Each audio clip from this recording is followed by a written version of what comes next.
ce qu'on va faire, donc aujourd'hui essentiellement, on va travailler sur les enduits en chaux et chanvre. Donc une petite présentation aussi du matériau chanvre enduit,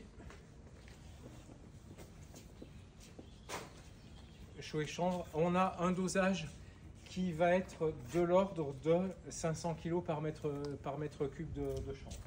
Donc on a les ballots qui font, ils ont quelle contenance les ballots de chanvre? Donc on va pas considérer qu'il fait 200 litres, il fait environ 200 litres. Mais comme je vous disais, la densité du chanvre, c'est entre 95 et 115 kg par mètre cube.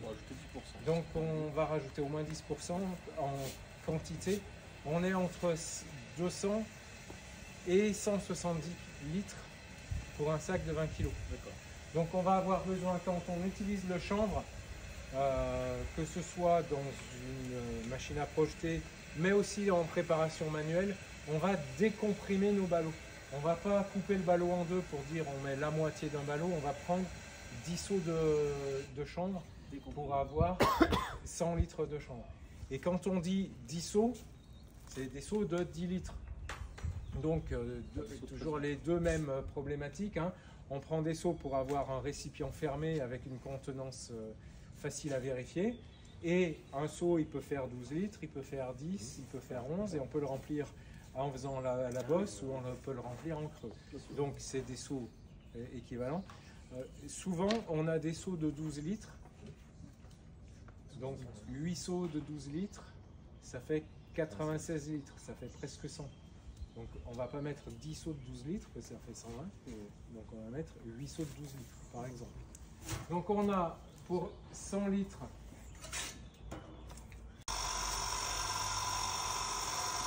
on va prendre 100 litres de chanvre décompressé.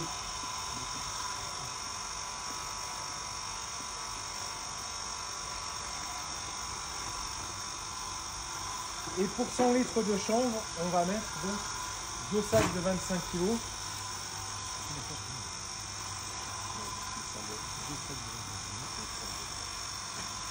De chaux.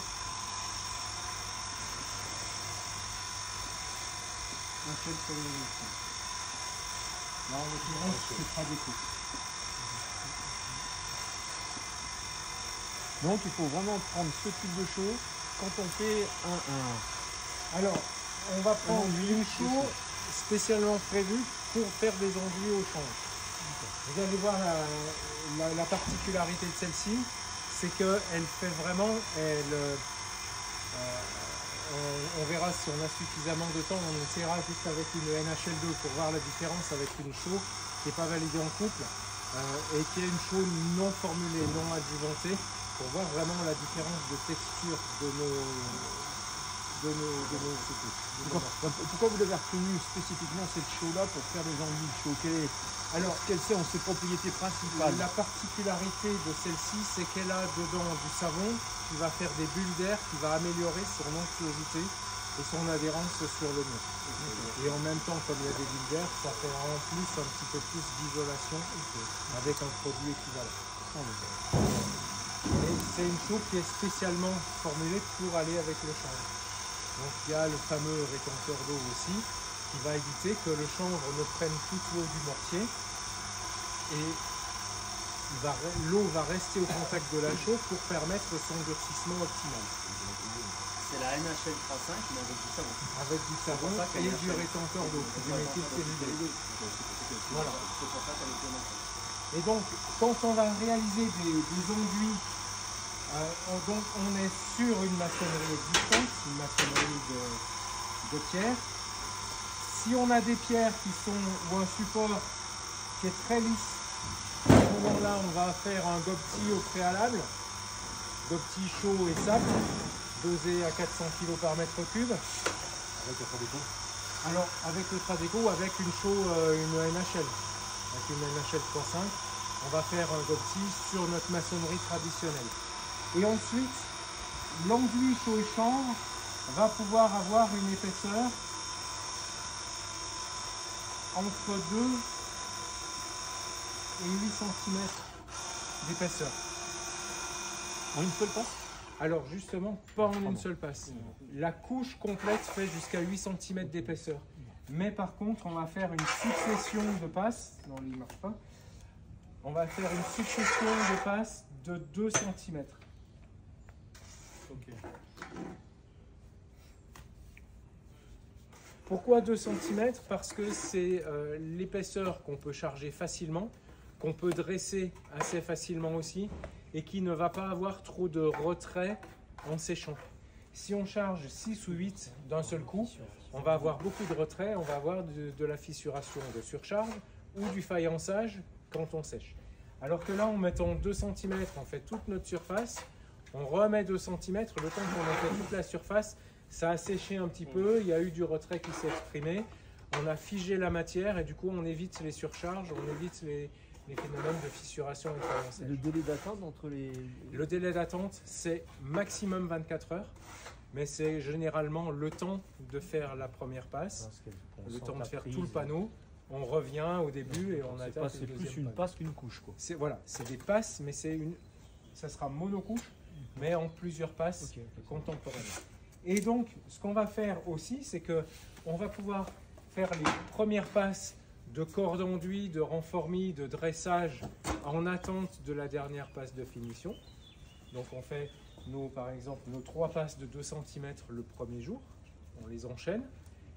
Là-dessus, on laisse passer la nuit, ça finit de ressuyer, de commencer à durcir un petit peu pendant la nuit.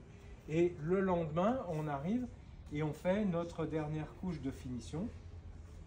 L'intérêt d'attendre le lendemain, c'est que là, si on est dans les sous-couches et qu'on finit un petit peu à l'arrache ou qu'on finit pas complètement, qu'on a un raccord à faire, c'est pas très gênant puisque c'est une couche qui va être recouverte. Par contre, on se laisse toute la journée du lendemain pour faire la dernière couche qui doit assurer l'esthétique. Et qui sera en sable. Et qui sera, alors la dernière, chaud et chanvre, ou bien chaud et sable. Alors, mais on est plus en chaud et chanvre quand on fait un enduit chaud chanvre. Parce que notre finition, on le regardera à l'atelier, notre finition, elle est autant esthétique que technique. Après, on peut ne pas aimer l'aspect du chanvre visuel. À ce moment-là, on va recouvrir avec un enduit chaud et sable. On va faire un bouche-port, on peut faire un stuc, on peut faire un enduit couvrant, etc. Mais on va perdre un petit peu la réactivité hygrométrique du chanvre. Et du coup, tu peux mélanger chaud, chanvre et sable pour la dernière ou pas? Pour la dernière, on peut. C'est ça? On peut, c'est un Ça choix. ramène un peu de grain pour... ça ramène un peu de grain, c'est un avantage, un inconvénient. Ça masque un peu plus le chanvre, donc il est plus discret si on ne veut pas vivre dans une botte de paille. Par contre, par exemple, une finition poncée, on ne pourra pas la faire s'il y a du grain de sable, parce que quand on va poncer le chanvre, on va relever le grain de sable et le faire tomber. Donc, ce qu'on va faire, c'est qu'on est en formation, donc on va raccourcir un petit peu le temps. Là, cette fin de matinée, on va faire notre pré-couche, nos cordes enduits, et cet après-midi, on s'attaquera plus à la finition. D'accord? Donc, on va préparer notre gâcher. Quand on mélange, que ce soit du béton de chanvre ou de l'enduit, du mortier pour faire de l'enduit en chaud et chanvre, on va à la bétonnière d'abord faire la barbotine. On met l'eau, on met la chaux et on laisse tourner pour avoir une barbotine assez onctueuse. Et une fois qu'on a laissé tourner ça, ensuite on va rajouter le chanvre qui va s'enrober dans une barbotine très onctueuse. Et pour faire des enduits, on va laisser tourner longtemps de façon à ce que le savon entraîne bien l'air et fasse le maximum de bulles sans pour autant arriver à la chantilly, parce que si on arrive à la chantilly, on ne va pas être assez costaud. Donc on laisse tourner suffisamment longtemps pour avoir un mélange onctueux et facile à appliquer. Quand on est en béton de chanvre, on le verra plus en application pratique cet après-midi ou demain matin. Dès qu'on a mis le chanvre et qu'il est enrobé, on vide ça tout de suite dans la brouette pour éviter de faire des boulettes, au contraire. Et le but, c'est juste d'enrober le chanvre avec de la chaux. Okay. Voilà. Une question pour les... Dans le cadre d'une rénovation, je suis dans une vieille maison, je dois piquer les anciens enduits de chaux pour retrouver la pierre. Tu vas dépoussiérer, tu vas mouiller, tu préconises quand même de faire un gobetis malgré tout pour avoir une bonne accroche. Donc de creuser un peu les joints de pierre et de balancer directement ton enduit chambre. Alors, justement, si on a une maçonnerie avec de la grosse pierre, on parlait de granit tout à l'heure, une pierre froide, très peu absorbante, avec des gros moellons et des joints assez fins, là on va faire un gobti pour trouver de l'accroche mécanique.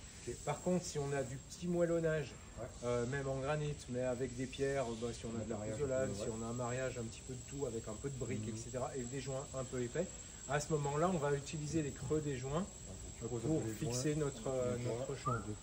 Voilà, et comme ça, on évite de faire des interfaces.